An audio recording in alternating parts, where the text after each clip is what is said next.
Good evening. क्या हाल चाल है सबके। तो हम लोगों ने अपनी रैपिड रिवीजन सीरीज़ स्टार्ट की है साइंस एंड टेक की, और इसमें हमारा पहला लेक्चर हो चुका है। पहले लेक्चर में हम लोगों ने डीआरडीओ के बारे में पढ़ा था। डीआरडीओ से क्वेश्चन आने के चांसेस रहते हैं भाई, 3 बार क्वेश्चन आया हुआ है, तो आप लोगों को पता भी चल गया कि कैसा क्वेश्चन पूछा जाता है और क्या क्या चीज़ें हमें पढ़नी है। तो हम ऑलरेडी पहले वाले लेक्चर में ये चीज़ें कवर कर चुके हैं। अब सेकेंड लेक्चर में देख लेते हैं कि इससे रिलेटेड क्या क्या चीज़ें हैं। तो अगर पीवाईक्यू की बात करें, जैसे मिसाइल्स पे क्वेश्चन आता है ना, तो मिसाइल में पहले क्या क्वेश्चन आया हुआ है, जैसे बियॉन्ड विजुअल रेंज मिसाइल के बारे में पूछ लिया, फिर एयर टू एयर रिफ्यूलर था इंडियन एयरफोर्स का, उसका नाम पूछ लिया, या फिर न्यूक्लियर पावर्ड सबमरीन, तो मतलब सबमरीन पे पूछ रहा है, मिसाइल्स पे पूछ रहा है, या फिर कोई रिसेंट में कोई टेक्नोलॉजी यूज की गई हो तो उस पर क्वेश्चन पूछ रहा है। तो हम लोग उसी तरीके से एक बार देख लेते हैं आज। तो पहले स्टार्ट करते हैं integrated guided missile development programme. इसके बारे में लास्ट वीडियो में भी बता दिया गया था थोड़ा कि 1960s में स्टार्ट किया था, और इंडिया को ये था कि अपना मिसाइल सिस्टम डेवलप करना है। मिसाइल्स था कि पहले क्या था कि हम लोग बहुत ज़्यादा इंपोर्ट कर रहे थे, अब अपने आप को मतलब आत्मनिर्भर बनाना था। ये बात तो चलो आत्मनिर्भर भारत बनाने की अब हो रही है, लेकिन बहुत पहले से चीज़ें चल रही हैं। तो डॉक्टर एपीजे अब्दुल कलाम ने integrated guided missile development programme का मतलब ब्रेन चाइल्ड यही थे उस टाइम पे, और इस प्रोग्राम के तहत 5 मिसाइल सिस्टम डेवलप किए गए। अब उन 5 मिसाइल्स के नाम हैं पृथ्वी, आकाश, नाग, त्रिशूल और अग्नि। देखो ये नाम पूछे भी जा सकते हैं, इस तरीके से भी क्वेश्चन आ सकता है कि भाई integrated guided missile development programme में या आईजीएमडीपी प्रोग्राम में कौन कौन सी 4 मिसाइलें हैं या कौन कौन सी 3 हैं। ठीक है, तो आप लोगों को मतलब ऑप्शन इस तरीके से दे दिए जाएंगे, एक कोई और दे दिया जाएगा, और आपको ये याद रखना पड़ेगा कि पृथ्वी, आकाश, नाग, त्रिशूल और अग्नि। ठीक है, अब इनके बारे में अलग अलग से अपन पढ़ लेंगे। ओके, तो पहले देखते हैं कि भाई surface to surface missiles of India. देखो भाई ज़्यादा डीप में नहीं जाएंगे, काम की बातें पढ़ेंगे और जो एग्जाम से रिलेटेड है। ठीक है, पहले शॉर्ट रेंज की मिसाइल देख लेते हैं। तो सबसे पहले आता है अग्नि। ठीक है, अग्नि भाई single stage solid propellant use किया जाता है, मतलब सॉलिड मतलब जो इसका ईंधन है ना वो सॉलिड यूज किया गया। ठीक है, सॉलिड भी यूज कर सकते हैं, गैस भी और लिक्विड भी, है ना। तो यहाँ पे अग्नि में सॉलिड यूज किया गया और एक ही स्टेज थी। सिंगल स्टेज का मतलब यह होता है, या डबल स्टेज का मतलब इस तरीके से होता है कि मिसाइल में ही अलग अलग कंपार्टमेंट्स होते हैं कि एक में सॉलिड फ्यूल डाल दिया, एक में लिक्विड फ्यूल डाल दिया, पहले सॉलिड बर्न होगा फिर सेकंड में लिक्विड बर्न होगा। तो लेकिन इसमें एक ही, ये मान लो एक ही कंपार्टमेंट था जिसमें सारा फ्यूल डाला गया था और वो सारा बर्न हो गया था जब ये टारगेट को हिट करती है। इसकी रेंज 700 से 1200 किलोमीटर तक है और ये न्यूक्लियर कैपेबल है, मतलब ये जो हथियार या फिर ये मान लो कि जो बारूद कैरी कर सकती है वो न्यूक्लियर भी हो सकता है। ओके, ये मिसाइल न्यूक्लियर बम्स को भी कैरी कर सकती है, ये ध्यान रखना। जो इसका पेलोड होगा वो 1000 kg तक का हो सकता है, मतलब ये इतना वजन कैरी कर लेगी, सिंपल बात ये समझ लो। तो अग्नि से अगर मान लो क्वेश्चन आता है तो क्या ये न्यूक्लियर कैपेबल है? हाँ भाई है। ठीक है, और ये अग्नि 1 का बेसिकली बात करें तो वो single stage solid propellant use किया जाता है इसमें, इस तरीके से पूछ लेगा आपसे। फिर पृथ्वी 1 की अगर बात करें तो इसकी रेंज 150 किलोमीटर तक है और ये पेलोड कैरी कर सकती है 1000 किलो तक का। ठीक है, ये भी सिंगल स्टेज है, लेकिन इसमें जो है वो लिक्विड फ्यूल यूज किया गया। ठीक है, एक ही कंपार्टमेंट है और इसमें लिक्विड फ्यूल यूज किया गया, लिक्विड नाइट्रोजन यूज कर सकते हैं या कुछ भी यूज कर सकते हैं। ठीक है, पृथ्वी 2 ये सिंगल स्टेज है, ये भी लिक्विड प्रोपेलेंट है, लेकिन वही है कि पृथ्वी 1 का नया वर्जन है और इसमें रेंज बढ़ा दी गई, ये भी न्यूक्लियर कैपेबल है, ये कैरी कर सकती है 1000 kg तक। ठीक है, तो ये ध्यान रखना। और ये इंडिजीनियसली डेवलप्ड है, मतलब इंडिया ने खुद ही बनाई है, इसके कंपोनेंट बाहर से नहीं आए, बाहर से नहीं खरीदी गई है। ठीक है, तो ये ध्यान रखना।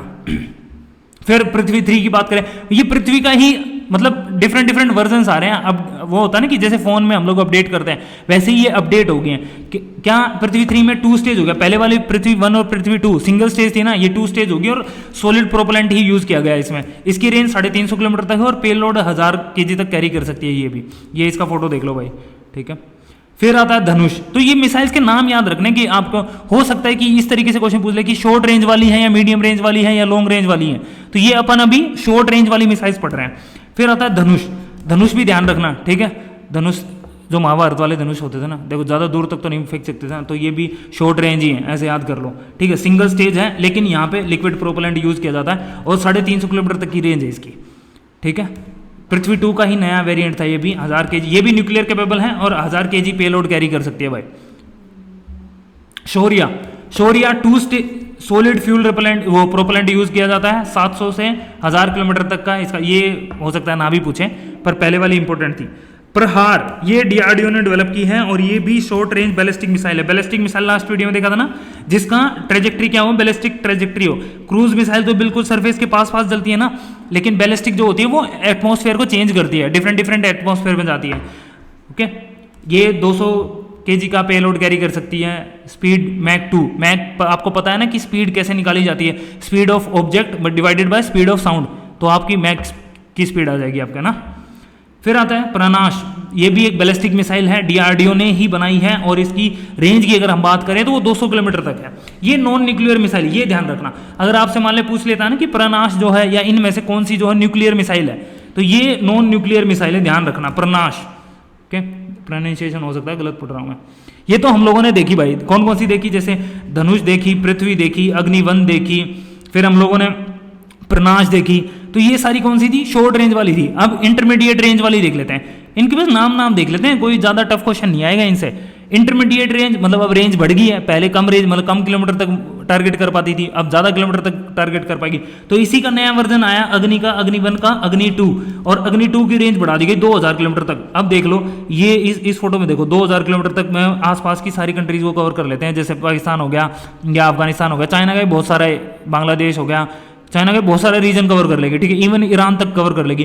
तो अगर चाइना बकवास करता है तो अपन बता सकते हैं कि अपने पास अग्नि 2 है, बट ठीक है, वो तो चाइना के पास भी चीज़ें बहुत सारी हैं। इवन पाकिस्तान, हाँ पाकिस्तान को अपन आराम से धमका के रख सकते हैं कि चल कर भाई बैठ जा, ठीक है, अग्नि 2 ही बहुत है अपने लिए, अग्नि 6 की तो बात ही छोड़ दो अभी।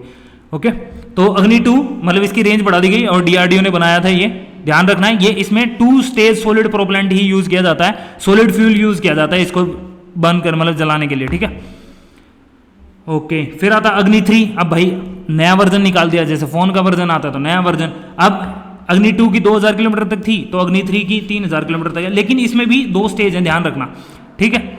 अग्नि 3 में ये कंफ्यूज मत हो जाना कि ये 3 स्टेज है, नहीं, 2 स्टेज सॉलिड प्रोपेलेंट ही यूज किया जाता है इसमें भी। ओके, न्यूक्लियर कैपेबल भाई, अग्नि जो मिसाइल सिस्टम है ना अपना, उसको ये मान लो कि वो रीढ़ की हड्डी है अपना न्यूक्लियर कैपेसिटी का। इंडिया की जो न्यूक्लियर कैपेसिटी है ना, उसमें बहुत रोल प्ले करता है अग्नि। अग्नि 4 ये भी 2 स्टेज सॉलिड प्रोपेलेंट है और इसकी रेंज 3500 किलोमीटर तक है और ये 1000 किलो तक का पेलोड कैरी कर सकती है, न्यूक्लियर कैपेबल है, ध्यान रखना इस चीज को, ये तो आपको पता ही है। मतलब हर बार है ना रेंज बढ़ा दी गई है। फिर आता है इंटरकॉन्टिनेंटल बैलिस्टिक मिसाइल, कि एक कॉन्टिनेंट से दूसरे कॉन्टिनेंट तक भी हिट कर पाएंगे। देख लो भाई, ये एशिया कॉन्टिनेंट है और ये अफ्रीका है और इधर ये यूरोप है ना, इधर यूरोप है, ये अफ्रीका है और ये आपका एशिया। तो अपन इंडिया से यहाँ से छोड़ सकते हैं, अफ्रीका में भी टारगेट कर सकते हैं। अगर अफ्रीका में कोई कंट्री अपने साथ बकवास करे नहीं ये वाली, तो अपन छोड़ सकते हैं, कोई दिक्कत नहीं है, ठीक है। सेम इधर यूरोप में। ओके, तो इसकी रेंज क्या होगी, 5000 किलोमीटर तक की होगी। पेलोड 1500 kg तक का पेलोड कैरी कर सकती है। और इसके पास एक और टेक्नोलॉजी वो भी है जो हम लोगों ने पढ़ा था, MIRV वाली थी ना, कि multiple independently targetable re entry vehicle, मतलब भाई मल्टीपल टारगेट्स कर सकती है, सिंपल बात है ये, ठीक है, न्यूक्लियर कैपेबल है। और अग्नि 5 जैसी मिसाइल ना सारी कंट्रीज के पास नहीं है, बहुत कम कंट्रीज हैं। एक तो जो UNSC की, यूनाइटेड नेशन सिक्योरिटी काउंसिल के जो 5 परमानेंट मेंबर हैं उनके पास है, और इसराइल के पास है। इसराइल तो यार अपने आप में आप लोगों को पता है कि टेक्नोलॉजी में बहुत एडवांस है, तो उसके पास तो ऐसी मिसाइल्स हैं। इंडिया ने भी अब इस ग्रुप को ज्वाइन कर लिया है, मतलब इंडिया भी इंटरकॉन्टिनेंटल बैलिस्टिक मिसाइल बना चुका है और अब हम लोग अग्नि 6 की तैयारी कर रहे हैं। ये लो भाई, अग्नि 6 आ गई है, ठीक है। ये 3 स्टेज है, अभी तक 2 स्टेज थी, ध्यान रखना, और ये 3 स्टेज सॉलिड प्रोपेलेंट है। इसकी रेंज 6000 से 12000 किलोमीटर तक है भाई, अपन US तक भी पहुंच जाएंगे, कोई दिक्कत नहीं है, ठीक है। इसकी भी वही टेक्नोलॉजी इसमें यूज़ की गई है और 1000 किलोमीटर तक है, न्यूक्लियर कैपेबल है, कोई दिक्कत नहीं है, टेंशन वाली बात नहीं है, फोड़ देंगे दूर तक, ठीक है। तो ये फोटो देख लेना भाई, इंडिया का बैलिस्टिक मिसाइल सिस्टम। देखो ये पहली जो मिसाइल्स थी वो छोटी छोटी मिसाइल्स थी, उसकी रेंज कम थी, फिर दूसरी आई तो उसकी रेंज बढ़ गई, तीसरी आई ज़्यादा, चौथी आई और ज़्यादा, पांचवीं में और ज़्यादा, और छठी में तो अपन इंटरकॉन्टिनेंटल बन गया भाई, कि एक कॉन्टिनेंट से दूसरे कॉन्टिनेंट तक भी जा सकते हैं आराम से। वैसे तो पांचवीं में बन गए थे, बट हाँ छठी में और ज़्यादा दूर तक जा सकते हैं। इसी तरीके से कुछ और टर्म्स भी न्यूज़ में रहती हैं, हो सकता है आपसे पूछ ले कि K-15 सागरिका क्या है भाई, ठीक है। ये एक सॉलिड रॉकेट मोटर है, मतलब ये भी अपने आप में एक न्यूक्लियर कैपेबल क्रूज मिसाइल है, ठीक है, ये रही। और ये बेसिकली जो सबमरीन्स होती हैं उनसे छोड़ी जाती है, ठीक है। इसकी रेंज 750 किलोमीटर तक है। तो याद रखना ये एक सॉलिड रॉकेट मोटर है और मतलब न्यूक्लियर कैपेबल क्रूज मिसाइल है जो कि सबमरीन से छोड़ी जाती है, तो ध्यान रखना ये चीज़, सागरिका, ठीक है। ये मत सोचना किसी ओशियन का नाम है ये ना। फिर अपन अभी तक तो अपन लोगों ने सरफेस टू सरफेस देखा था और शॉर्ट रेंज और इंटरमीडिएट पढ़ ली थी। अब अपन देखते हैं कि surface to air missile system, कि मैं सरफेस से अपन लोग क्या कर सकते हैं, एयर में किसी चीज को खत्म कर दें। ठीक है, मान लो कोई प्लेन आ रहा है अपनी तरफ तो उसको उड़ा दे वहीं पे। तो त्रिशूल है भाई, त्रिशूल फेंक के नहीं, फेंकने वाला नहीं है ये, ठीक है, त्रिशूल मिसाइल है जिसकी रेंज 9 किलोमीटर तक है और ये लो लेवल के अटैक्स करने हो, ठीक है, पास में किसी चीज को उड़ाना हो। फिर आकाश, आकाश तो आकाश में मतलब आसमान में, ठीक है, और इसकी रेंज 30 किलोमीटर तक है। आसमान में थोड़ा सा तो ऊपर जाना ही पड़ेगा ना भाई, आकाश तो रेंज ज़्यादा है इसकी। और हाँ, ये सपोर्ट की जाती है किसके द्वारा, राजेंद्र। ये टर्म याद रखना भाई, राजेंद्र किसी आदमी का नाम ही है यहाँ पे, ठीक है। ये रडार सिस्टम है ना, जो ये देखो ये रडार सिस्टम इसका नाम है, ये इसको गाइड करेगा इस मिसाइल को कहाँ जाके हिट करना है, ठीक है। रडार और ये सब हेल्प करते हैं ना, तो राजेंद्र ध्यान रखना।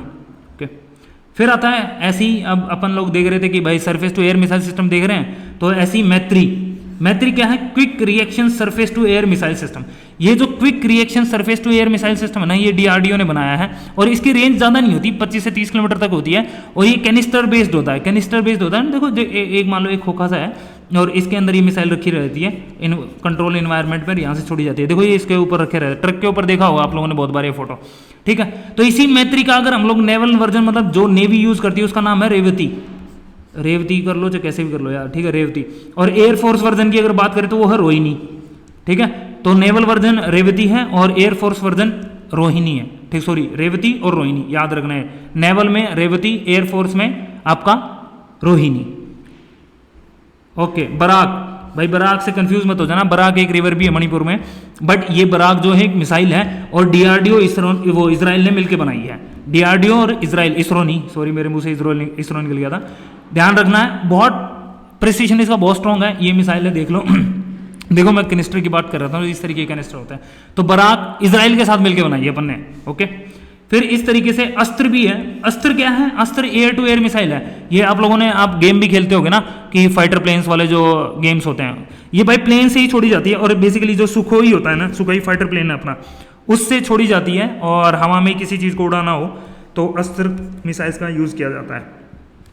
फिर आता है एंटी टैंक गाइडेड मिसाइल्स, ये ध्यान रखना भाई, टैंक को उड़ाने के लिए, ठीक है। नाग मिसाइल है, एक बार छोड़ दिया भूल जाओ इसको, ये अपने आप टारगेट पे हिट हो जाएगी जाके, दिन रात कभी भी छोड़ दो, कोई टेंशन नहीं है इसका। 500 मीटर से 20,000 किलोमीटर, वो सॉरी 20 किलोमीटर तक इसकी रेंज होती है।